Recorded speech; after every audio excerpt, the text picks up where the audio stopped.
sel, kui lapsed ja lapselapsed ühe korra saavad teada, millega vanaema tegeleb, mida nad ütleksid sulle? Nad teavad, et ma tegelen, ma mängin nendega palli, jalgpalli. Ja ilmselt kiidavad väga heaks selle. Ei kiida. Ei kiida? Ja juba 7-aastane poiss jookseb must tükk maad kiiremini, ma ei jõua. No aga täna oli näha ikkagi, et see praktika, mis laste ja lastelastega on saadud, see tuli kasuks täna. No jah, eks ma olen nagu õpetanud ka lastele seda jalgpalli natuke ja tähendab koolilastele.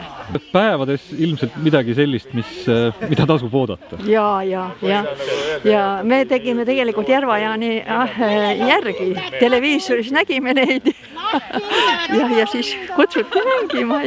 Eeskuju oli nakkav. Ja see on väga tore meil, me hea meelega käime. Me oleme ju Türitel. No nii, Maarja, esimene kõnni jalgpalli sõpruskohtumine on peetud. Sinu hoolealused võitsid siis Järva-Jaanit 4-0 ja see emotsioon oli siin ikka ägedast ägedam. See emotsioon oli üli lihtsalt, ma ei oska isegi seda kirjeldada, et tegelikult ootasid ja valmistasid selleks päevaks ette juba, ma arvan, 2 nädalat kindlasti. Tantsutüdrukud, õunakoogid, asjad. See on selline tõsine kogukondlik seltsielu.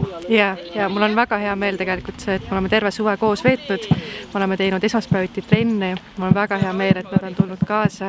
Ma loodan, et nad on saanud palju positiivset emotsiooni ka sellest suvest, sellest liikumisest ja nüüd see tänane vahva päev ka siia lõppu. Nii, Arto, esimene kõnni jalgpalli sõpruskohtumine peetud, sinu hoolealused Maarja omadelt said küll pisut sugeda.